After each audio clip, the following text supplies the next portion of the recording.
guys এইবিলাক বিলাহী কেঁচা বিলাহীবিলাক আনিছোঁ দালিৰে চৰচৰি খাই বহুত বেছি ভাল লাগে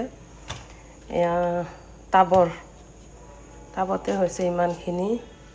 আৰু এইবিলাক কিবা কিবি শাক ওপৰৰ পৰা উঠাই আনিছোঁ লগত পদিনা আছে এই টেঙাৰ পাতবিলাক আছে টিকলা এইবিলাক চাটনি বনাব পাৰি কিবা কিবি মিক্স আছে আৰু লগত এল'ভেৰাৰ পাতো আনিছোঁ ওপৰৰ পৰা এইবিলাক বিলাহীবিলাক মানে কেঁচা বিলাহী ইমান হৈছে কেঁচাতে লৈ আহিছোঁ কেইটামান কৈছোঁ ওপৰত পকিছে আধা পকিছে এইবিলাক এনেকুৱাকৈ ওপৰত গৈ লৈ আহিলোঁ চৰচৰি খাই বহুত বেছি ভাল লাগে এনেকুৱা বিলাহী দি কেনে দালি চৰচৰি টেঙা লাগিব মাছ দি কেনেও ভাল লাগে এয়া লৈ আহিলোঁ এটা ভিডিঅ' বনাই দিলোঁ থেংক ইউ এইটো অকণমান বেয়া হৈছে